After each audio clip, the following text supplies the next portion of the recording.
We made peace a symbol of ours. In the name of peace we gather here now.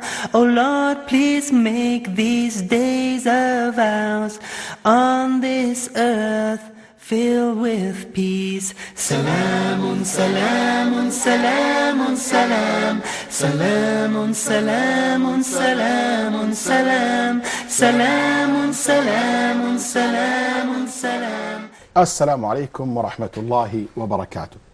This is Waleed Basyouni, and I'd like to welcome you to your program, Heroic or Heretic. I would like to welcome Ahmed and Omar and all our viewers. Thank you for tuning in. And inshallah ta'ala, in this episode, we will continue or talk about some of the solutions that we have to this problem. The problem of the existence of these extreme jihadi groups today. These terrorist groups that carry a lot of terrorist attack around the world, in the Muslim world and other than the Muslim world as well. We talked about a lot of their shubuhat, their doubts, how they justify their actions, talked about the history behind these movements, where they're coming from, what motivates them. We talk specifically and focus on ISIS and Al-Qaeda, specifically in modern days as an example. And also we touch base a little bit on the reasons behind their existence and why we didn't win this battle against terrorism. We gained war for years now against terrorists, but we're still not winning 100%. I really don't believe that at one point we can say that there is no more terrorist attack or there is no more terrorists will exist, because shaitan will be always there, deceive people and make them extreme. But the problem is the problem is growing. It's not a manageable problem. It's really getting out of hand in many places, and it is growing and causing more damage. There's more. These sects become more violent in their nature, more extreme in their nature. What you see in ISIS, it is very extreme version of Al-Qaeda, and Al-Qaeda is more extreme than the Jihad group in the 80s and so forth. So things are escalating, and many groups popping up here and there. And unfortunately, look at Somalia, look at Libya, look around in Egypt and Sinai, look at Saudi Arabia, look at Kuwait, look at Bahrain, look at Iran. And so forth. One of the things that is very important to be mentioned when it comes to why didn't we win the battle against terrorism, I said before that we're not also fair in dealing with this issue. So all the time we speak about, for example, the extreme terrorist Sunni groups, but we don't talk about other groups or Muslim Sunni groups. We don't talk about the terrorist groups that exist and done by the hand of, for example, Israelis, or by the hand of the Shia militias in Hezbollah, or in Iran, or in the Buddhist in Burma and what's happening there. We always focus on the right-wing extremists and what they do to Muslims, or in many places in the world today, a lot of people get attacked just because of being Muslim by an extremist group. So in order for us to win this battle, we have to be fair. We have to be consistent and not to be contradicted in our approach. And this is, I think, is a very essential point and will help a lot in winning this battle. It is for us as individuals, as countries, to be consistent. But a lot of time I get this point. They said, Sheikh Waleed, why don't you talk about the Buddhist or the extremist or the Shias, the militia, extreme Shia militias, or this or that group? And I always say, whenever there's an opportunity, I will mention that. But I'm a Sunni, I'm a Muslim Sunni, and I call and I talk to my crowd. It doesn't benefit my brothers and sisters to talk about other people's problem, which is not necessarily directly related to them. What we talk about our own problem to solve it. You know, I call upon all the Shia's clerk, the fair and just Shia clerk, to join me and to join my voice to call upon those extreme people in their sect to stop this act of violence. I call upon all Buddhists and Jewish and Christians and any ethnic groups to join me in calling upon their own people to be fair and just, to stop extremism, to stop violence, to stop using violence as a mean of promoting their ideologies. You know, we all should be unified against terrorism. We should be all standing together against any act that it will harm civilians. Yeah. And that's the call. But that's my main message should be directed to my own people. And no doubt I will not ever contradict in my message and justify one act of terrorism and basically condemn another. I do believe that targeting innocent people is forbidden. It doesn't matter it is in New York or it is in Egypt or it is in Saudi Arabia or it is in Haifa or it is in Gaza or it is in Damascus or it is in Tehran or it is in Baghdad. It is against Sunni or Shi'i or Muslim or Christian or Jewish. It's all the same. Innocent people should be protected. And we should be always say that out loud very clearly, and we should not hesitate about that. I think it's about time to talk about some of the solutions and maybe cure to this problem. So what you guys suggest? Yes. Okay. Well, at the beginning, I would say we have to think about the whole matter systematically. What I mean is, for example, we have to create something like a database of the people who went and joined ISIS there in Iraq or in Syria and whatsoever. You know, to know their names and their social backgrounds and how they lived before they joined. You know, so we make a there. study. Exactly. Very good. Very nice. All right, and from that. So knowing their names in the social, and from a social perspective, not from a security No, perspective. Always the security agency get their data. No. But I think the social worker need to have this data, Yes, need to look into that. Very good point. And we have to anticipate, you know, the reasons why they flee to join ISIS. Social worker yes. can do A more great job damage at to this group than a soldier, Yeah, exactly. than an officer. Exactly. Definitely. Absolutely. He can bring more solutions and bring more analysis that can help us in the long run. Yes. Not And underestimating the important role of the security agency, but we cannot undermine the role of social worker as well in this area. So Very good point. That's one step. The second one. Let's have another one with Omar all first. right. Yes. I think in my humble opinion, one of the strongest points that can really prevent all of these things from happening or anyone to turn to become an extremist is to be embraced inside his home. When we feel that Very we good. are estranged or we are not. Very good. Charity A lot begins of at these home. guys really, when they join these groups, it's because they feel isolated. They're not part of the family. Yes. You know, many of them, there's a single mom, or parents are divorced, or there's a lot of problem inside the house, and she never had somebody who show her love. So what happens? She looked for that somewhere else. She's religious, so she find that in maybe someone recruiting them. Or I had an incident of a person who is a new Muslim, and he said the community was quite a little bit racist towards me. You know, they didn't embrace me, they didn't take me. My family don't want me. The only one show willingness and open arm to me is those people overseas. And you know what? So this is very good point. I The think- family, the community should embrace people, Yeah. the people. I think that's why it's a major sin in Islam not to take care of the orphan. Very good. Because he can turn to be a time bomb in any moment and can... Well said. You know, Sheikh, the whole matter is it's all social. They have social problems. Okay, it's not religious at all. I think there is a part by- of it is It's a tool. religious. They are But driven. But They're there is a driven main by. issue, it is a social. The main issue, because religion is a social issue. I mean, you know, there's a kind of violation in the social codes. For example, to have a lifestyle, to live a stable life with a job, a wife, a house, a good salary. It's all about, you know, social problems. So do you think it is, the root of it is social problems, and religion just come to justify it, just as a cover for Exactly. it. But the root of it is mainly a social It's issue. for them. It's a kind of interesting. escapism. You know, they go Yeah. there to solve all their problems.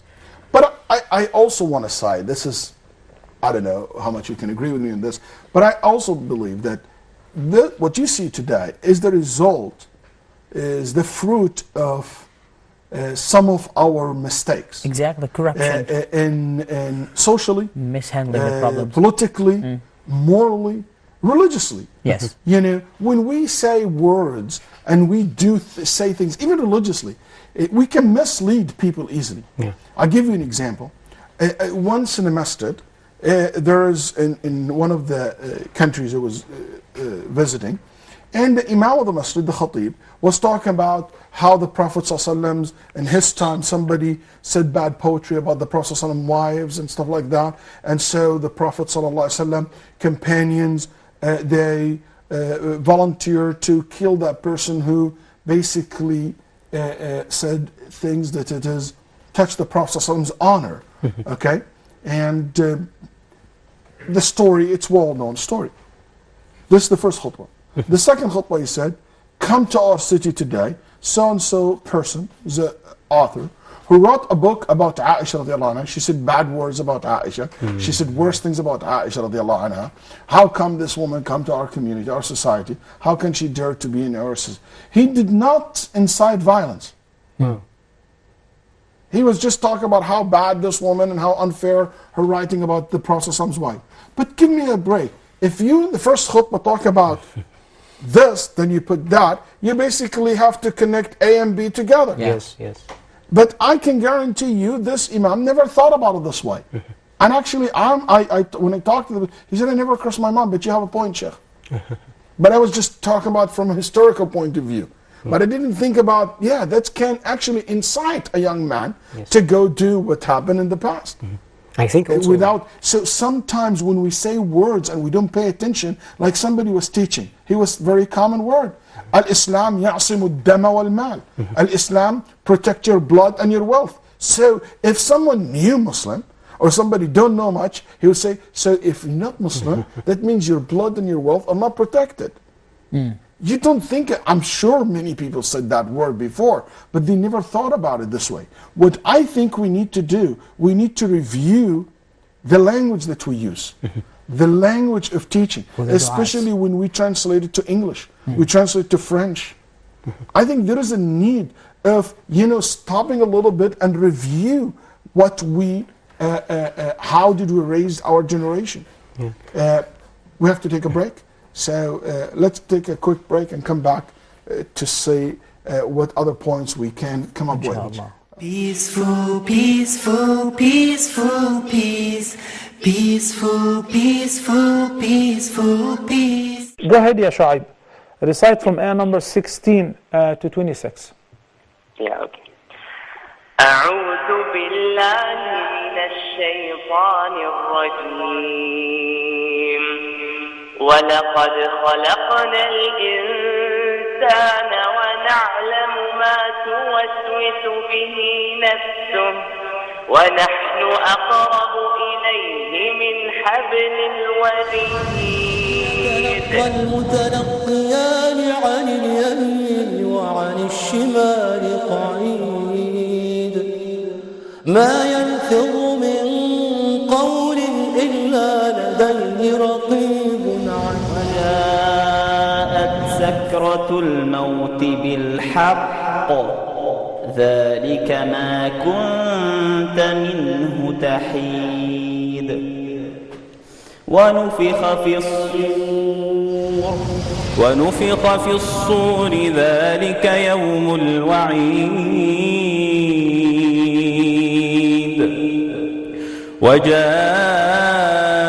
وجاءت كل نفس معها سائق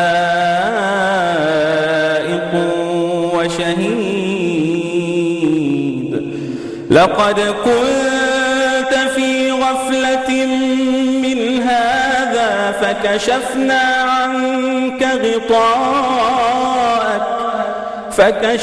عنك غطاءك وربك فبصرك اليوم حديد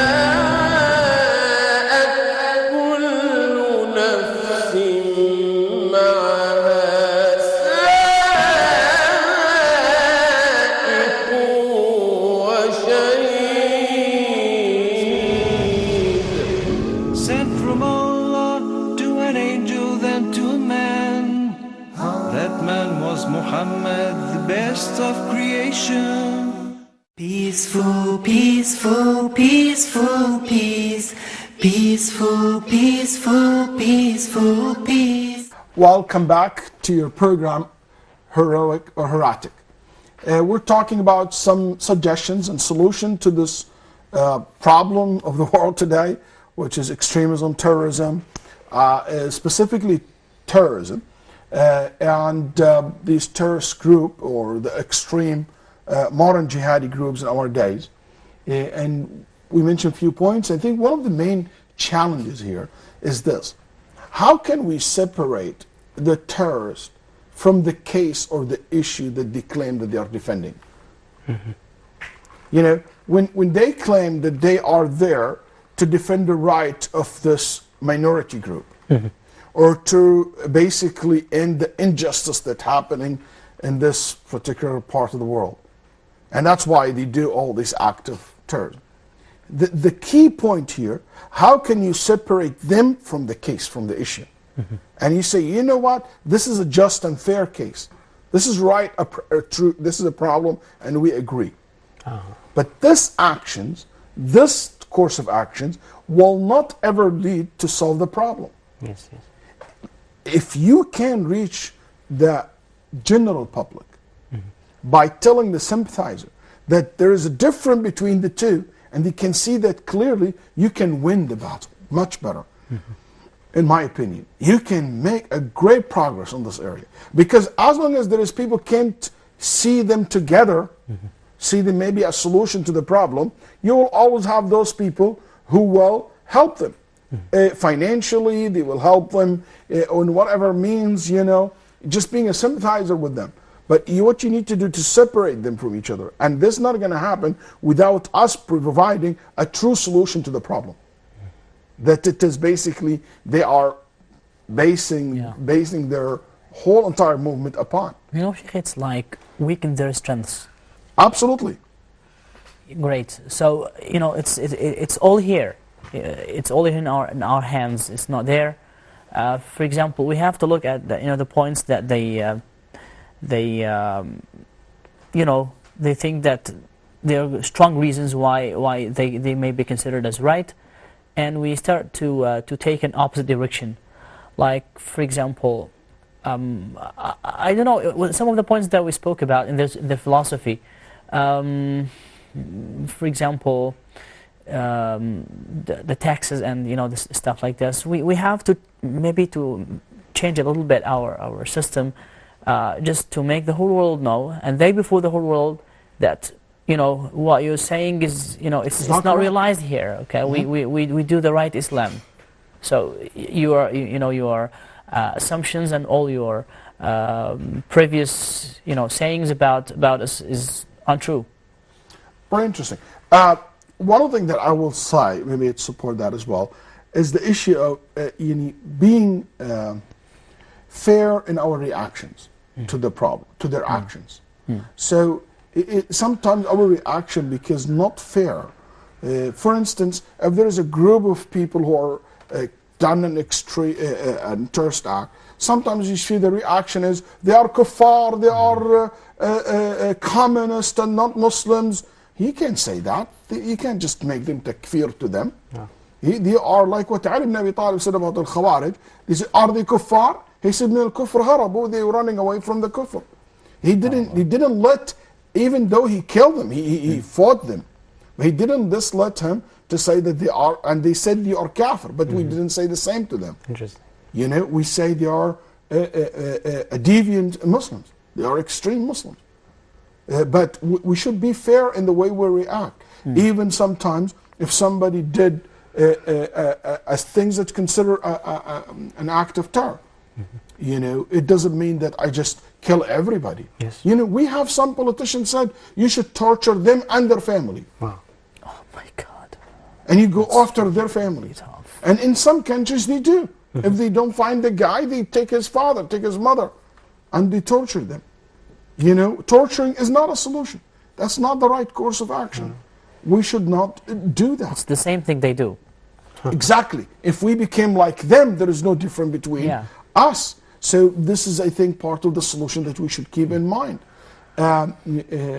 Yes, go ahead. Yeah, I just remembered one of the incidents when we said, Sheikh, that we have to be fair and not to attack certain people, like because they are wrongdoers, we say the whole nation is bad.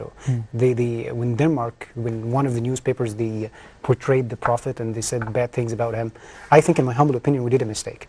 We boycotted the whole country. But we should have boycotted everything related to this newspaper, like advertisements in this newspaper, things related to them, but not to the whole country. Because what happened is, in the beginning, Danish people, they supported actually Muslims. But when we boycotted, we wanted to boycott every single product, we now attacked every Danish person. Severely, you attack them severely. Yes, even if this is economically. It doesn't mean attacking it physically. I don't mean it physically. Yeah, you see, we might disagree over is this the right course of action or not, but that's a good example that we should be fair also and just of how we react to actions to the like wrongdoer this. only, the wrongdoer. Like you don't generalize all French are enemy or they agree with what some individual did. Because those people have certain rules in their country different than us. Yes, we can debate these rules, but in a civil manner, not by burning their embassies, like what happened with the movie that came about the Prophet ﷺ, or attacking their ambassadors and killing them, like what happened in Libya. You know, it is unacceptable. That's not right and not fair. I think one of the things, the solutions, it already exists, but we have to mention it. We have to believe that also security agencies have to play a major role in confronting terrorists. We should, as a du'at as well, don't examine that.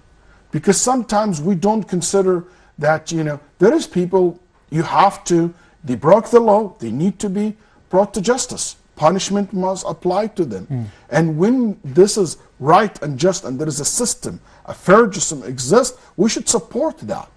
Like in many times I would say to the dua, if we have to play a role when we counter ideologies, it's our role as citizens to counter the ideologies. And the government should support us. But when the law is broken and someone going to carry an act of terrorism, we should not be an obstacle. We should also support the security agency in their action, taking the course of action to stop this from happening. One other thing I would say, we have to have patience. We have to have sabr. That's not going to go overnight. We have to be patient in the way we're dealing with it, and to have we are there for the long haul. Unfortunately, that's what it does. And the one who has more patience will win in the end. And sabr is muftah al-nasr. It's always the key to victory. As I said before, we have to make the scholars more involved.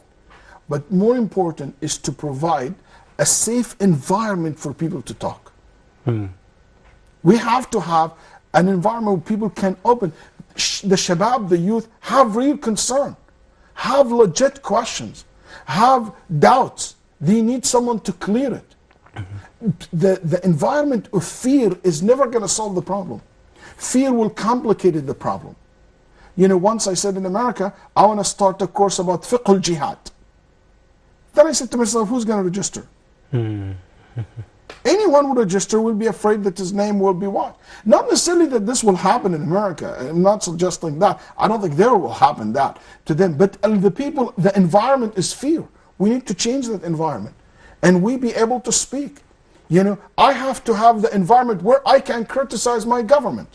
I can stand up and say, you know what, you're wrong.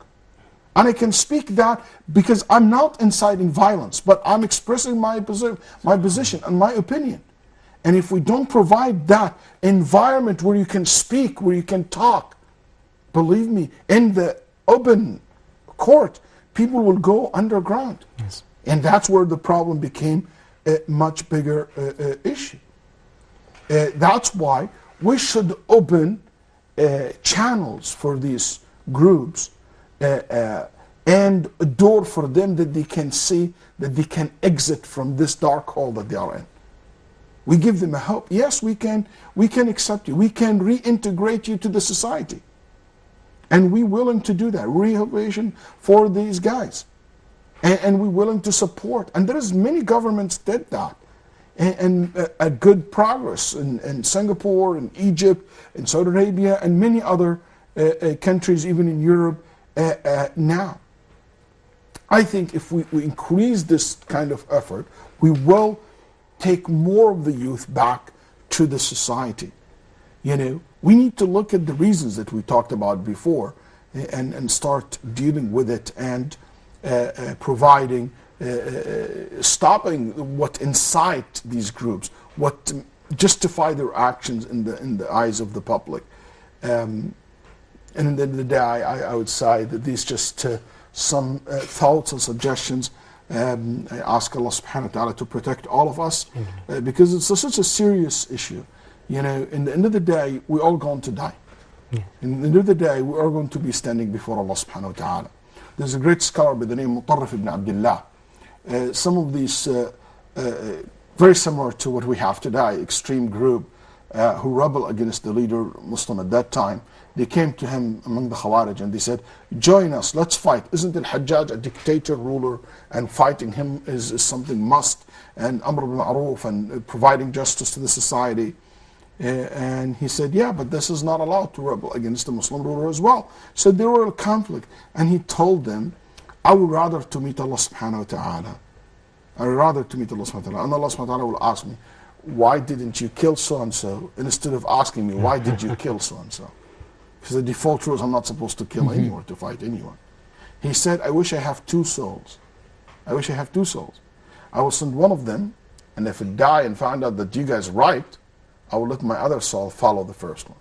And if it die and found that this is wrong and I'm not supposed to do that, I'll tell the other one to repent. But I have one soul, I'm not willing to risk it. Yeah, subhanallah. I'm not willing to risk it. At the end of the day, I want to say this is very serious. Going to that direction, it's a very serious step. And it's not about the dunya, it's not about jail, it's not about security agents. It's about Allah subhanahu wa ta'ala when you meet Allah subhanahu wa ta'ala. When the Prophet sallallahu alaihi wasallam said that don't let that much of blood that you spill from a human being, from an innocent person, that much of blood only you spill from someone can prevent you from entering Jannah. Today, killing became something not a big deal. Killing became something like a video game. What's that? Like a video game. Like a video game. It's a serious crime. This is one thing Allah subhanahu wa ta'ala will not let it go. Allah subhanahu wa ta'ala will let the person that you murder in the day of judgment holding you and asking you for what reason you have killed me for. It is one of the major sin after kufr and shirk. So I hope that we take this issue very seriously. And again, it is because one day we're all going to stand before Allah subhanahu wa ta'ala and will ask us about what we sang and what we said and what we did. So with this, I will come to the end of our program, Heroic or Heretic. I ask Allah subhanahu wa ta'ala to bless all of us and to protect all of us and in the world and to bring peace and prosperity to the world. Sallallahu sallam ala nabiyyina Muhammad. I'm very thankful to Allah subhanahu wa ta'ala to allow me to be with you in this program, and also would like to thank you both, Ahmed and Omar, thank all our viewers, and thank Qanat al-Huda and all the staff at Qanat al-Huda for the great work that they're doing. Wassalamu alaikum wa rahmatullahi wa barakatuh. Peaceful, peaceful, peaceful, peace. Peaceful, peaceful, peaceful, peace. Peaceful, peaceful, peaceful, peace. Peaceful, peaceful, peaceful, peace. We made peace a symbol of ours. In the name of peace we gather here now. Oh Lord, please make these days of ours on this earth filled with peace. Salamun, salamun, salamun, salam. Salamun, salamun, salamun, salam. Salamun, salamun, salamun, salam. Salamun, salamun, salamun. حسنا